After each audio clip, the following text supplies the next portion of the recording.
Yo, what is up everybody, and welcome back to another Madden 17 Draft Champions game. The legend round kicking things off with two great defensive ends and the small but hard-hitting safety Bob Sanders, former defensive player of the year. We're not going to take Haley because I mentioned it before, I don't like using players that I have in my Madden Ultimate team in Draft Champions. I like to try new guys out, and we have Haley there. So it's down to Sanders and Youngblood, and Jack Youngblood's got one of the most badass names in the game. So I'm taking him. We'll see what he can do in the trenches. Plus, I like using the strong safety, so we don't need the best overall strong safety right there. As we get round 3, two great quarterbacks on the board. This choice is actually harder than you may think. Even though Matt Ryan is +3 overall, Derek Carr has the speed advantage, and whenever mobile quarterbacks actually work in this year's game, they are fun to use. But at the end of the day, I looked at Matt Ryan's stats. It took a while in this one. I was like, you know what? He's got good throwing stats. Let's just stay in the pocket and dot people up. As we get a left tackle to complement our right tackle. Round 5, it's time to work on the defense. It's either Pryor or McPhee here. I end up getting McPhee. Gonna try to build a nice front 7 right here. Once again, passing on the strong safety. Round 6, the defense is getting another major upgrade.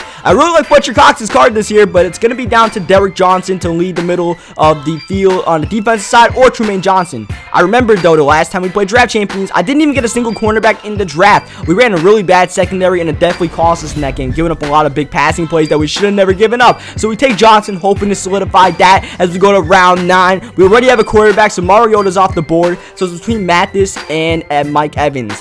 The offensive line could use another upgrade, but Mike Evans is one of, if not my favorite goal player in the game. He's 6'5", he can catch almost anything, and he's a good run blocker. So we take him, and then we take Desmond Trufant right there. We're building up a nice secondary, and we could get an even better secondary by getting Ronald Darby right here. 83 overall, but 91 speed. Can't beat speed, but you can also use power, and like Garrett Blunt has that power. He's one of the best power backs in the game, even though he's an 80 overall. And round 12, Ezekiel Elliott shows up on the board. If we didn't just take Blunt, I would have easily taken Zeke, but we're gonna take Travis Frederick, build up the offensive line, give Garrett Blunt some guys to run behind. Round 13, we didn't take Ezekiel Elliott, but we're not passing up on Ezekiel onside. He's a beast in this year's game. So him and Jack Youngblood should wreak havoc, and we're gonna give him Nick Fairley to join them, because we don't need the quarterback. We don't need the running back, especially since Peterson and Blount are both power backs. We can't really do a switch it up kind of thing. So we're just going to get a really nice run defense and pick up that flashback Nick Fairley. So the team's looking nice right now. We head to the final legend round, since this is Tuesday night Draft Champions, and we have 3 studs. We don't need Emmett, so it's down to Marvin Harrison or Will Shields. It's either we just build a really cheesy offensive line and ground and pound with LeGarrette Blount, or we get ourselves a second go-to receiver. At the end of the day, I decide, you know what?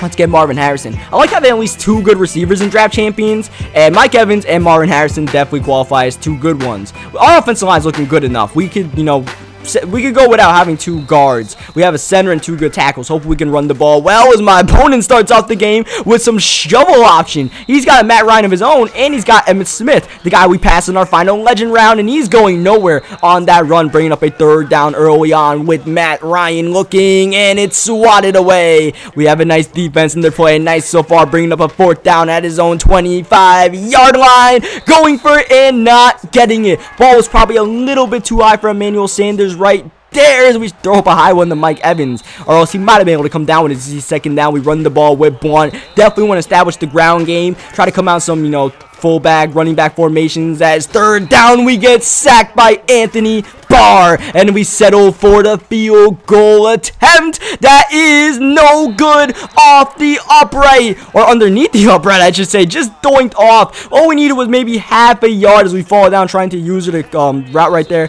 Emmanuel Sanders able to catch that, and that Anthony Barr sack was huge, because not only did it not give us any time, he only rushed 3 people, and Barr just wrecked Vollmer as he runs the ball with Emmitt Smith. Easily the best run of the day for him, trying to establish that ground game. But yeah, Barr also knocked us out of field goal range. So now here he is getting close to field goal range. He got hit with the QB glitch right there, trying to escape the pocket. 2nd down in coverage, got the catch, but it's not going to go for the 1st down. 3rd and 4, Ryan throwing, got his man, and that's Emmanuel Sanders once again. He's looking for number 10 a lot on the field. 1st and goal, Matt Ryan know where to go, and he ends up getting hit. He tried to lead the pocket, but our linebacker was right there. 2nd down, passing again, that's Greg Olsen, but he's not going to get in the end zone at the 2-yard line. Now he's running with Emmett, a race to the pylon, and Emmett doesn't get it. 4th down and goal at the 1-yard line. He's going for it. He's QB sneaking, and he's stuffed at his own 1-yard line. Turnover on downs, and we quickly escape the back of the end zone with a nice run by LeGarrette Blount, and a nice throw to LeGarrette Blount, though that was not really a nice throw because that was an accidental thing. I hit the wrong button right there. I meant to hit the drag route that was wide open, and that was pretty scary. Thankfully, we got it. We moved the chains. 2nd down and 4. Under pressure. Throwing it away right before the 2-minute warning. Trying to move the chains right here. Trying to be the first one to score some points. Got a lot of time. Got an open man. Dion Sims. Or actually, it might be our first string tight end with the great catch right there. Once again, with LeGarrette Blount getting some nice running lanes. Travis Frederick definitely doing his thing in the middle. 2nd down. Gonna lead the pocket with Matt Ryan and get the 1st down. At this point, I'm aware of the clock. I'm gonna try to chew this thing up a little bit. Not give him much time to work with whatever we get this score. If we get this score, a 2nd down. Here comes Barr. No one to be found except Barr in our face. 3rd down and 10. 40 seconds left. Barr again, just shredding Sebastian Ballmer. At this point, we might as well just never drafted that guy. Here he comes, trying to block the kick. He's not able to get it, but there is a flag, and it's roughing the kicker. He came in too hot, and we get a new set of downs. If they called it running into the kicker, it would have not been a 1st down because it would have been a 5-yard penalty instead of a 15-yard penalty. Instead, we get the 1st down and the touchdown to Mike Evans. That was costly, and now he only has 15 seconds to work with Wildcat, with Emmett still on his feet before he's brought down the 32-yard line. 1 timeout left. He's going to call a screen pass. Dangerous throw caught by Emmett, and Emmett's going to be brought down inbounds at the 40-yard line. Now it's just one more Hail Mary from here. Matt Ryan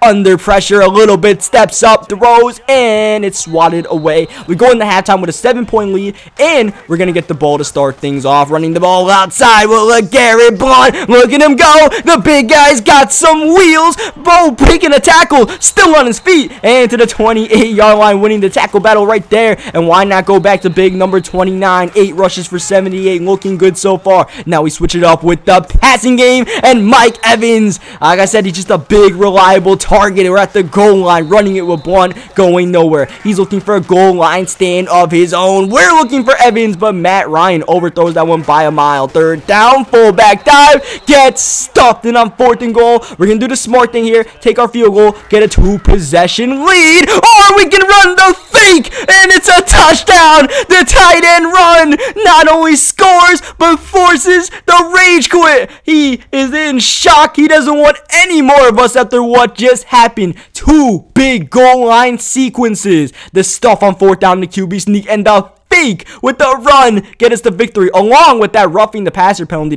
or roughing the kicker penalty that definitely helped. So leave a like in this video if you guys enjoyed this one. Subscribe for more Madden 17 draft champions and any other Madden 17 content you like. We got it. And until then, I'll catch you guys next time.